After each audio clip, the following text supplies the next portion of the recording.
What's up, everybody? Welcome to this week's episode of the Comeback Couples Podcast. I'm your host, Mark Jennison with Kendra Jennison. Were you just playing the air piano? I was playing a melody in my head. What did it sound like? Just sounded like that. Let's talk about something very, very, very important. Oh my today. goodness. You finally caught a mouse. 1-800-Kendra Exterminator. That's too many letters. Okay. Too many numbers. But you literally have been trying to hunt this thing down. 2 a.m. This mouse has been fucking with you. You guys, there's been a mouse. There may be more than one. There's a rat pack. Definitely. And I have been trying for no less than 1 week, every single night, to catch this thing.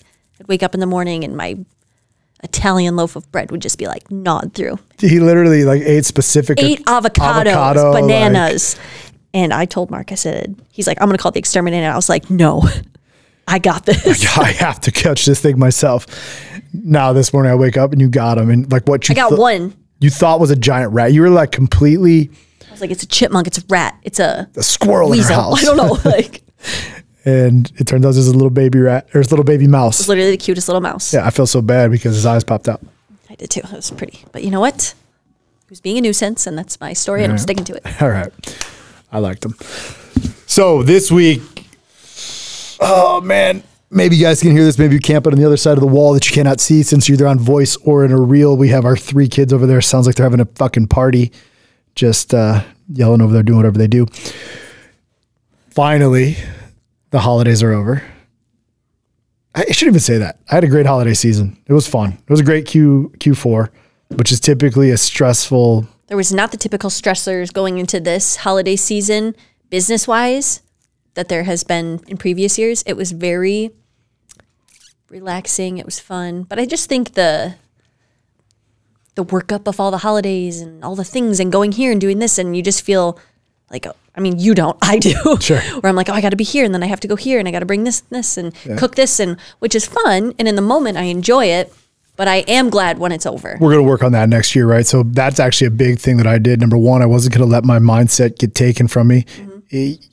Whatever I get angry at pretty much usually owns me. It's not just me, it's everybody. But Q4 is difficult. Sales dip. You know, we actually were pretty stable this year. We did a price increase. We cut some clients, went deeper into more of the right clients, and got specific on the men that I'm called to lead. And like the team, I was able to keep the morale up, and it was actually a pretty good year. Believe it or not, we actually made some money through Q4, which is typically just hope to break even. Yeah.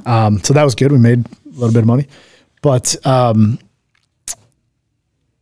the big shift aside from that was that I'm unwilling to do things that I don't want to do or that make my life harder than it has to be. Yeah. I mean, you've always been that way, but definitely I would say more so this year. Unapologetically, just like, yeah, no, not going to do it. Which is great. And there's some freedom in there that I was seeking. I mean, I spent the whole year, the last 14 months, working on myself to become this divine king version of Mark inside of the world that matters to me, right? Looking at my life for the first time as it's my own, which is crazy because I've done all these things that help so many people, but really breaking down this year what's important to me, who's important to me. And it's not that even in the who, there's a lot of people that are also important, just not like in this space that I'm going to run right out to your house and just give you and give you. So for me, yeah, it was a big deal. Like, I go to your mom's because that's important to you. Other than that, I didn't do shit, I don't think. Yeah. Right? But I had a great holiday. Yeah. Typically, you know, we made a few other stops along the way, me and the kids, and everybody, oh, where's Mark? And I was just very matter of fact. I said, he is not doing anything he doesn't want to do. I said, and actually he's busy working, and he didn't feel like being surrounded by so many people. So right after this, he's going to be at mom's, and that's all he wants to do. That's it. And they were like, okay, cool. Like they didn't really, they kind of figured, you know. Nobody really gives a shit if I'm there anyways. I shouldn't say that. They probably like me to be there, but like, you know what you're going to get. I'm going to be pretty serious. I'm going to work. I'm not going to participate in any of the games just because it's who I am and I don't do things that I don't want to do, which is the topic of the conversation today, which is a question that I am just enamored with these past 2-3 weeks of watching people make their life harder than it has to be. And you asked me a question before we came down. You're like, well, do you think a woman or females or males do it harder? I don't know. I'm not a female. So the question is, why do humans, individuals, Yes. make their life harder than it has to be? And you can take this and break this down anywhere. So this is actually something that I think it's inside of what I do with I'm a Comeback. But if I were to, at this stage, 9 years into my own personal comeback, I don't really talk about alcohol anymore.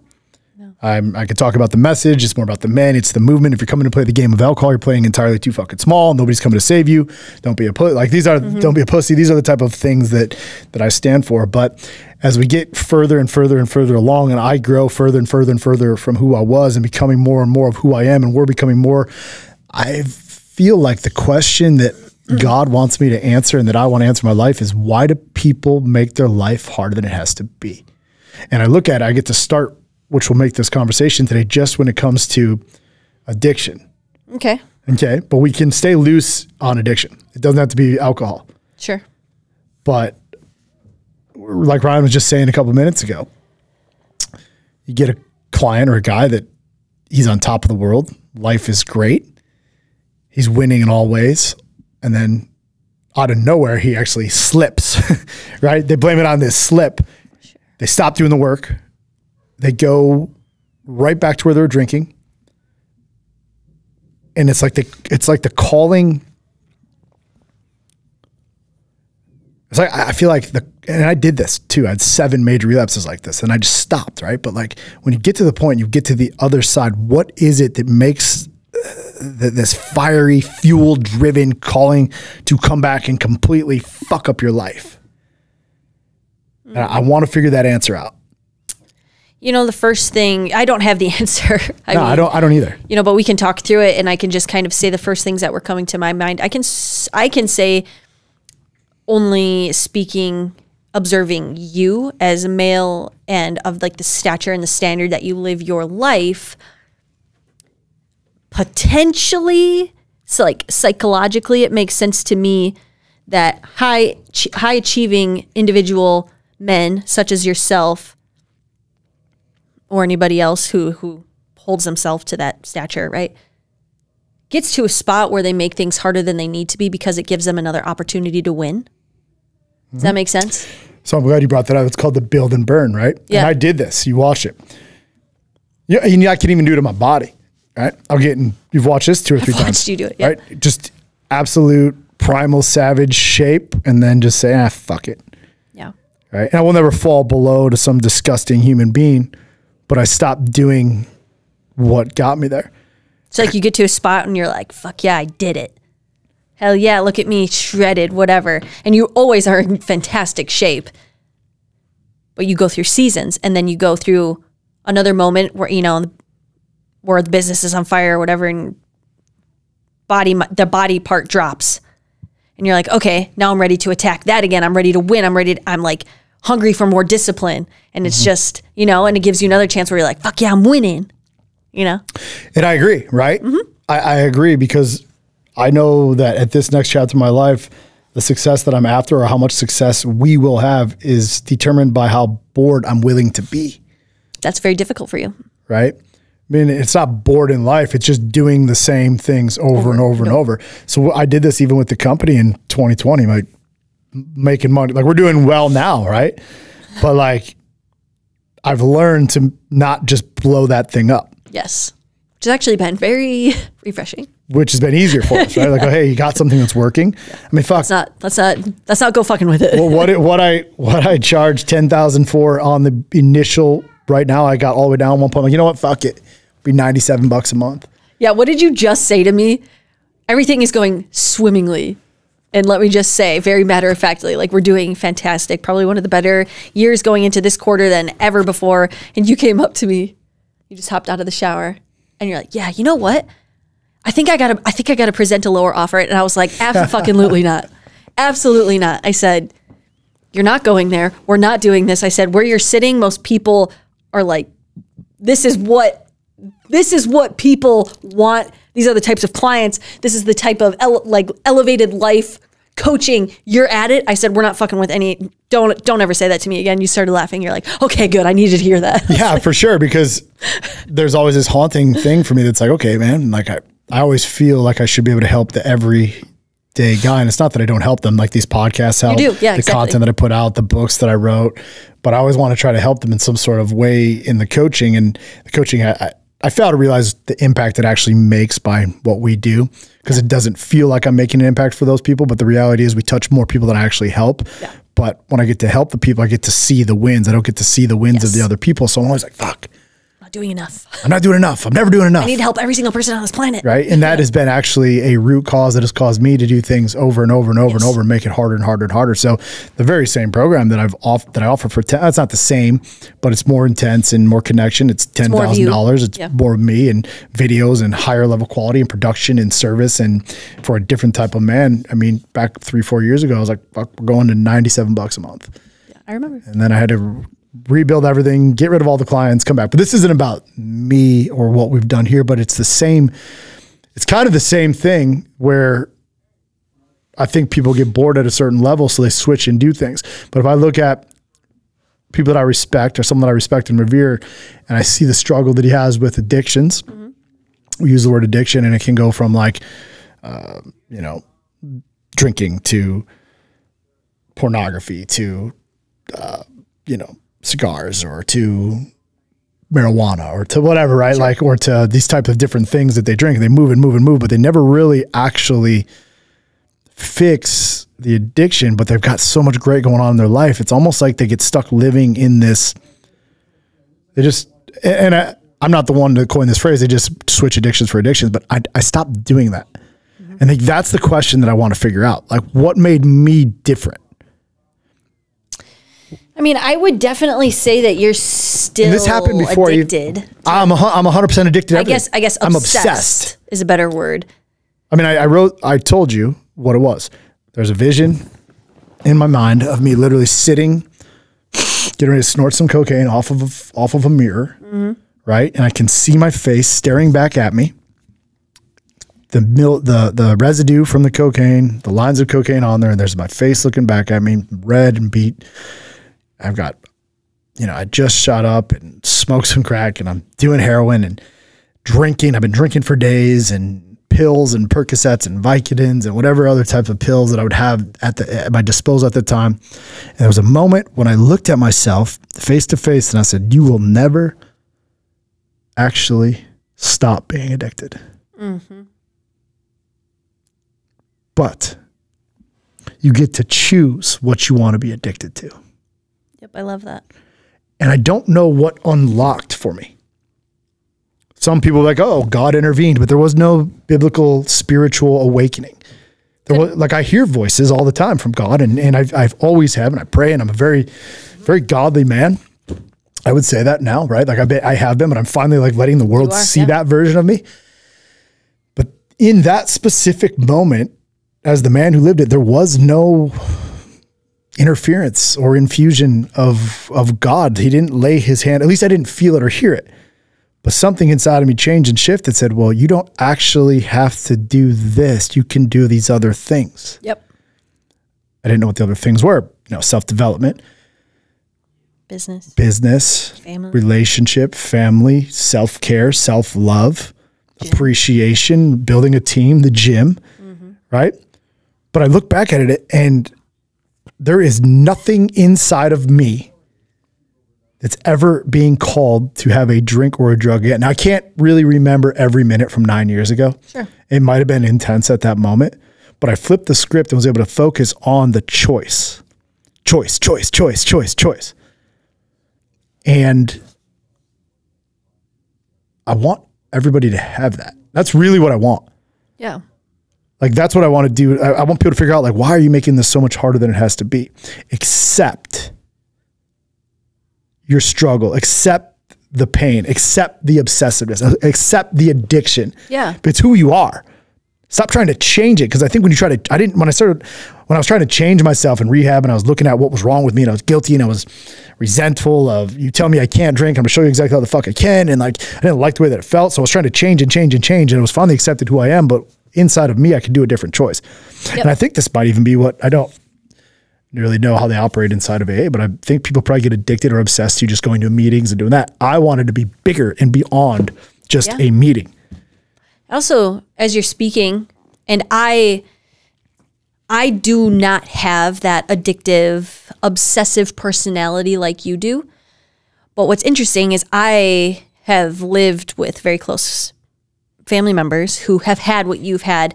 And so from my observation, and that's all I can speak on is from my perspective on it, is the fear that is put around doing something like smoking marijuana. It's taboo. Okay, so this is just as a society as a whole, right? These things, people are like automatically that's bad, right? So there's this fear around it, and for obsessive people, for addictive people, it is enticing because you're getting away with something when you do those things, right? And so when you take that fear away and you own that you have a choice with inside of it, all of a sudden it doesn't become as enticing. You're like, oh shit, yeah. It's no different than when we use like reverse psychology on the girls, or specifically Bailey. Yes. She wants something until we tell her she can have it, she doesn't want it anymore. And that's kind of where I'm going with this, if that made sense. You know, for obsessive individuals, driven, and you have this inside of you, this obsessive nature, and something is taboo and you know it's wrong, and there's this fear like, oh, if I do it, if I get caught, or it's, you know, this is the wrong thing society is like, there's a thrill. There's a thrill. Thank you. That's the word I was looking for. And all of a sudden, when you take that away and you are internally, you're like, yeah, well, I have a choice to do it or not. I have a choice to take these pills, or I have a choice to put all my obsessiveness into building this. Yep. All of a sudden, that doesn't become as, you're just like, oh, what the fuck do I want to do that for? You know, I'd rather be obsessed with this. It just doesn't have that taboo and not as thrilling feeling. Sure. You know? I think that's one side of it. And I just was thinking back to some conversations I was on earlier this morning. There's also the feeling. Yeah. Tied to the story of the choice. Sure. Where I feel like a lot of people feel so alone. Yeah. You know, I don't know any of these things I'm saying to be true. I can just think back to some moments like me. Or you. And in the moments of being alone, these fleeting, desperate, just seconds that seemed like an eternity, and wanting to change, but not willing to change because I wondered if I changed, what would my life be like? And if it's always alone, I already feel alone because, well, fucking people hated me because of the actions that I was taking and who I had become. Yeah. Right. So then you're already alone there. You're already depressed. You're already anxiety ridden. You don't like who you are. You don't like looking at yourself in the mirror. But then the actual reality of looking at this and be like, well, if I stop, or if I let people know I stop, I'm now even more of an outcast. I have a problem and I'm admitting it. Yeah. And that makes me feel even more alone, especially when like the guys that I help that are business owners or doctors or high level people, or pilots is a big one because pilots have such strict contingencies of like when they can drink or not drink or whatever. And they start operating in this place where like they're so isolated in their own mental prison that they do not even know where to go from here. So they just switch it to something different. Sure. They become obsessed with getting away with it. Yeah. Right. Interesting. Yeah. Good point. Because there was a while in my life where I was obsessed with getting away with what I could get away. I used to be so cocky. I'm like, yeah, I'm just always a couple steps ahead of the cops. Yeah. I remember when you would share stories with me when you would tell me that's what you were thinking. I can remember multiple times that my brother would call me because he was friendly with the cops and he would get tipped off. It's like, yo, they're looking for your brother. And he would call me and say, you need to get out of, you're drunk, you're driving, get out of town. Get out of your car, get a ride. Like, and there was like this thing where I felt like Bo and Luke Duke, right? Like from the Dukes of Hazzard, I was getting away with something and Roscoe B. Coltrane was going to come after me. I mean, that's the hillbilly that I am, but like there was this feeling in there, but just talking through this on this call, I'm obsessed with wanting to know why. And you know, as you're talking, and again, I can only speak personally on my I personally don't feel like I've ever tried to make anything harder on myself. So then I'm questioning, okay, and this brings me back to the question at the beginning, do male and female do things a little bit different? I feel like maybe it's more like primal for a man to want to struggle, to have things be difficult, because when he can overcome, like I said, that struggle, it makes him the fucking man. You know? There's two things, aside from you, my family, the business, that I absolutely love in my life. Waging war. Yeah. And winning. Waging a war. That's what you're doing. That's what these men are doing. They're waging a war because they want a battle to fight. They want to be warrior fucking kings. Yep. They want to wield a sword, and they want to win the battle. And I never get sick of winning. And in my mind, we actually just talked about this on one of the calls I was on. I love that. That's what it is. Waging war. It doesn't always have to be a war, and you don't have to always win, but I do. Yes. And I'm not wrong. Yep.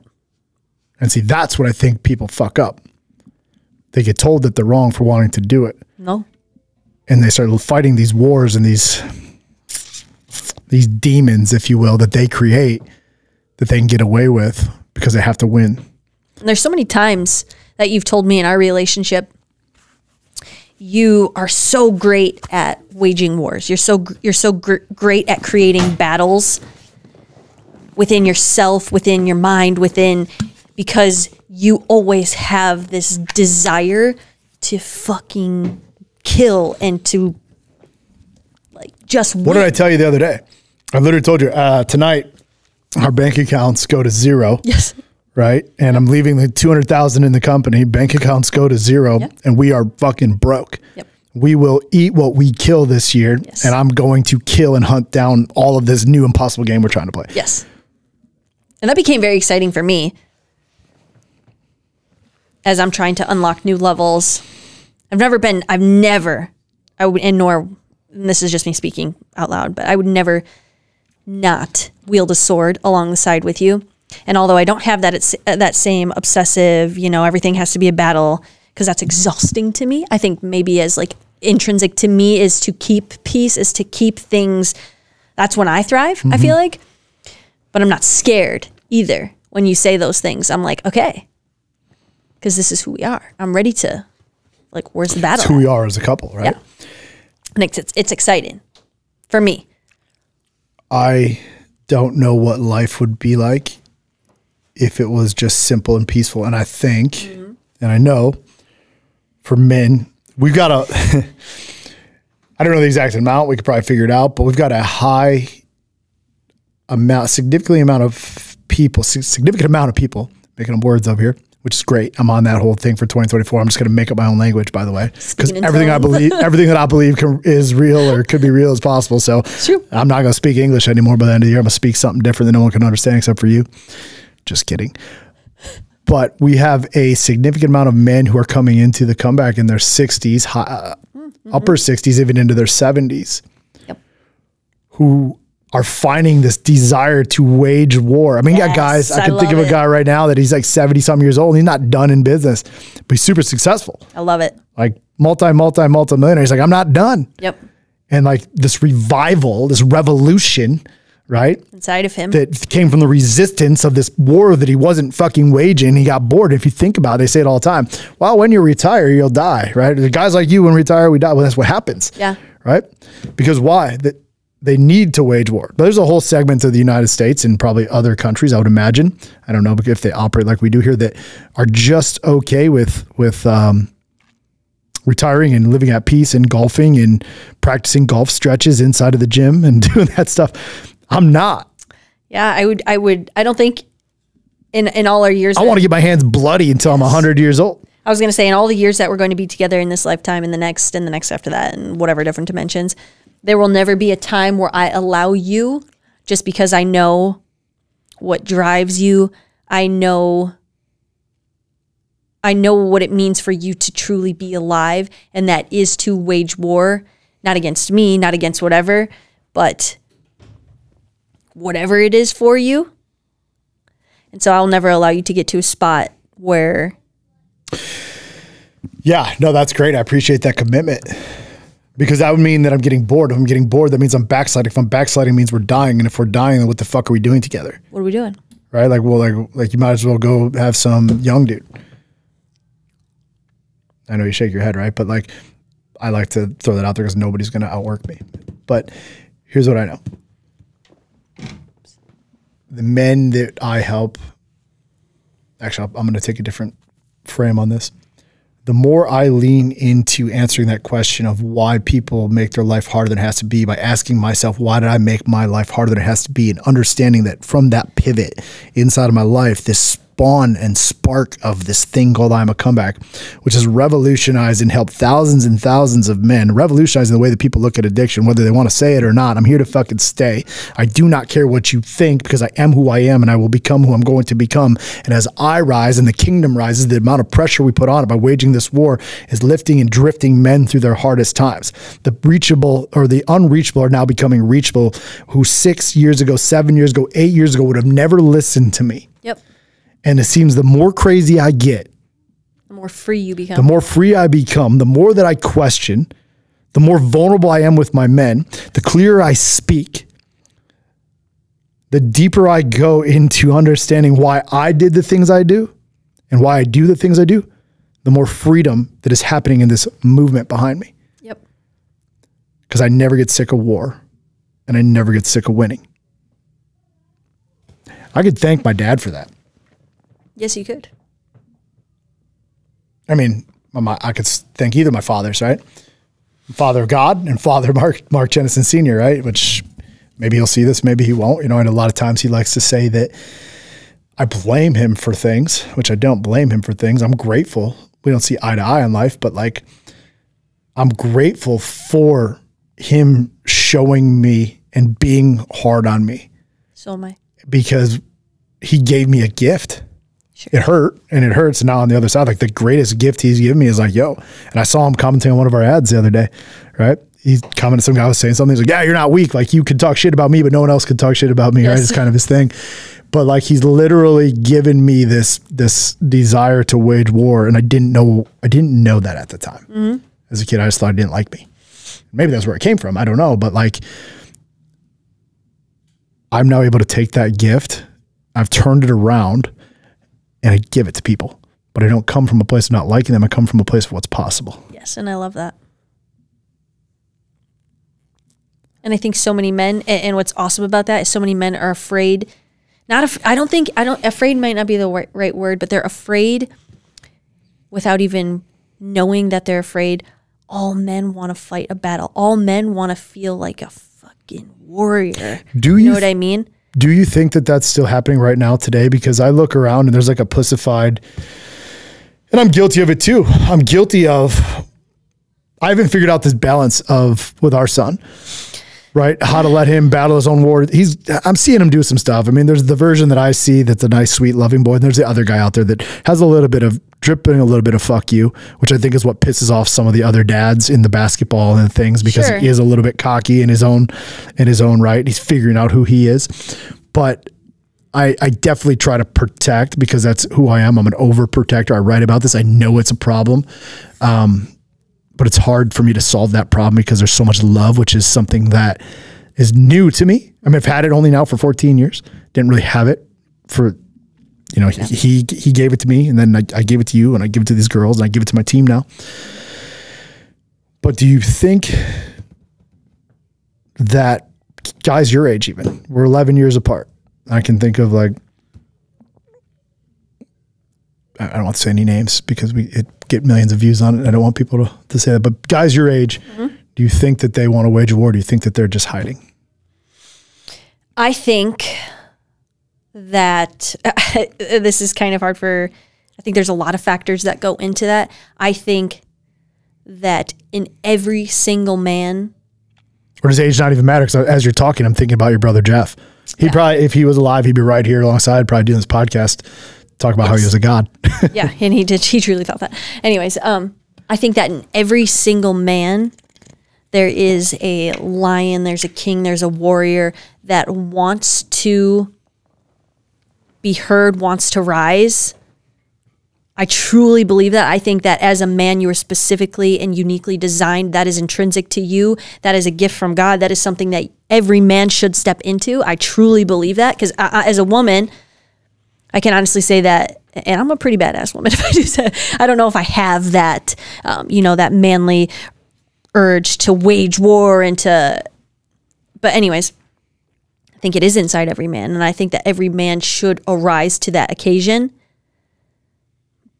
I think there's a lot of things in society. I think there's a lot, and I don't want to take it down all the rabbit holes that I am so could take it down, but I truly believe that if every man would rise to that, we would see an incredibly strong society. We would see women thriving. We would see children thriving. A lot of the problems that we see in society today, I feel like would disperse. Think so, huh? I truly believe so. I think that if the men don't rise and they're not doing what they're called and is designed and intrinsic to them, if they're not rising and they're not doing it and they're suppressing that and they're, you're not waging war, then you're becoming weak. No man wants to feel weak. When a man is weak, society is weak. See, I think that the way that it's taught right now, that the kids, even Phoenix's age or below, are they'll never know that they'll have it in there. They'll have it in them if it's truly inside of them, but it'll never be able to be explored because of the way that the world operates. And that's something I struggle with especially having a son. And I feel as my motherly duty, I think I yell at you, and I use the word yell very subtly, but yell at you more because I want Phoenix to be like you. I want him to be the most manly, strong, mentally strong man. And I get upset because the way that we raise him in the society that we raise him, I'm like, he's weak. Mm-hmm. How can he be the man? How can he do the things that you do, Mark, if you do not be hard on him? And, just all the conversations that we have, I take that very seriously as a woman, because I want him to be the man that you are to me. I haven't quite figured out how to do that without being mean, and I think that's something. And I don't know either. We both don't know. It's something that we're both. I know trying how to it worked out. for me. I know what you were very mentally screwed up, and I don't want that either. I don't want that for him, right? So I haven't quite figured that piece out. I do know this, right? Mm-hmm. Now that he's starting to like girls, and with Garrett's daughter and Garrett running Warrior and me running I'm a Comeback, and these two kind of strong, psychotic male role models, because Phoenix he likes the Warrior, he doesn't want to be a Comeback, he'd rather be Warrior. The Warrior right? stuff. So I'm like, oh, that's a good thing. Right. I see that as a good thing, because that means that Garrett's shaping him, because I'm not his dad, but right? So when I look at him, I'm like, okay, well, there's still hope, obviously, and we'll figure this out as I navigate it. He is still, young and learning. I remember at 14, I didn't want to do the things that I had to do. And I do. I'm hard on myself for the way that I parent and that I mother. And I was doing cocaine and drinking at 14 years old. I tucked him into bed last night with all of his blankets. He was he was so excited, so happy. I'm like, this is a complete different life. On one side, I'm like, yes, this is great. And on the other side, I'm like, man, Mark, you're making him weak. But if I died tomorrow, would I rather him remember Dad tucking him in because he had to go fight his battle? And I don't think we'll never go wrong by loving. There's no such thing as showing too much love. I know that for a fact. We'll never go wrong with the amount of love that we show. Yeah, our kids. I agree. I'm just trying to, and we don't know. How do you show it? How do I? And showing it, the love is the fine. I just think it comes with allowing him to explore and for you to back away from some of the protection, because I mean, you protect him from everything. You'll have all of you, conversation, all of us, and it's one of the reasons. We've had this conversation. I'll protect you guys. I'll protect my team. It's one of the main reasons why we love you. For sure, we can always count on you. It's oh, I'm scared or whatever, Dad. But it's the very thing that I'm speaking out loud where I'm also when is it too much? Sure. When is it going to start hindering his confidence and his belief that, oh, I can't handle this on my own, I need my dad. I want him to be able to rise and be like, oh shit, I got this because my dad showed me this, or and maybe I'm too hard on myself, maybe I'm too hard on him. I don't know. When you were talking right there, I just had a download that says, well, what if the reason people do the thing they do is because the people doing the things that you're doing for your kids that you shouldn't be doing? Meaning that what if I'm making life too easy, and that's why people continue to fuck it up because they never felt a significant amount of pain. But I always see multiple sides of this. There's guys that that end up in the program and they're like, man, I'm so glad it wasn't you, but I still have this drink problem. I can't figure it out. And I think that does come from a place of everybody will go. Look, we shouldn't have to have pain, bro. Like, I don't think the purpose of life is to have pain. I think it's expansion, and maybe from the pain you feel some pain, but I think if you got an opportunity, your life was pretty good. You should be grateful for that. You're winning. I think that so long as our kids are strong enough within, you know, our pains, they're going to go through pain in their life. I don't know what it is. I don't know what that looks like. I just know it's inevitable and that they will go through it. My goal as a mother is to make sure that they have the confidence within themselves to withstand that pain and be like, you know what? I can fucking get through this. I can do this. Not, I need to sedate from this. I need to resort to thoughts of suicide. I need to resort to popping pills, or, you know, I don't know what it is. I just want them to be able to forge through it. And I want that for them too. I've got this, it's interesting because as we're talking, I've got this wall that is so built up around my family, like this fortress that like, I'm willing to take their pain for them. I will literally fucking fight in Phoenix is 18, 19, 20. I'll fight the fucking kids if I have to fight at a bar, right? Like, I mean, I'm serious. Like, I'm not joking. Like, you're definitely a psycho. 50-year-old fucking man. I'm at that time, right? Like, whatever. That's not the right answer, but like, that's inside of me. I literally crave hatred. You don't crave hatred. You crave war.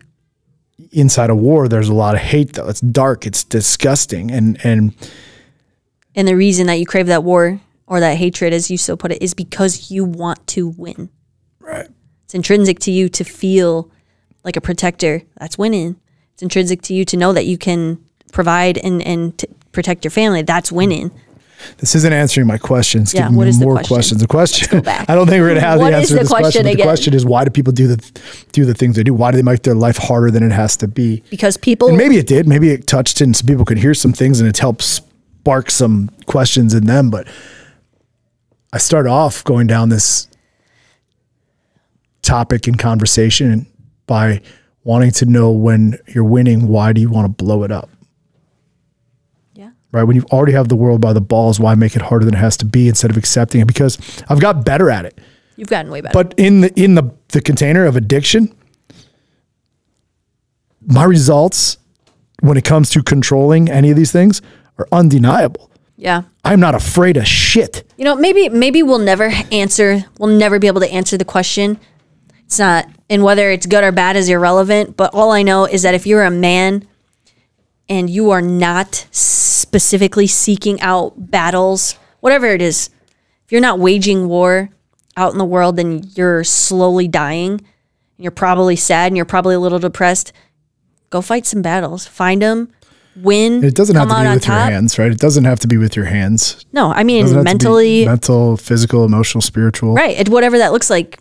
But to have that and to come out on top and to know that you can win the battle is going to make you feel super good. I just think where I sit, I made my life so miserable for such a long time that now that it's not miserable, life is actually pretty beautiful. It is. Right? Like when you take a sit, even though it's hard sometimes, running a business, a movement, if you will, thousands and thousands of men, being a honest, integrity driven, loyal man, right?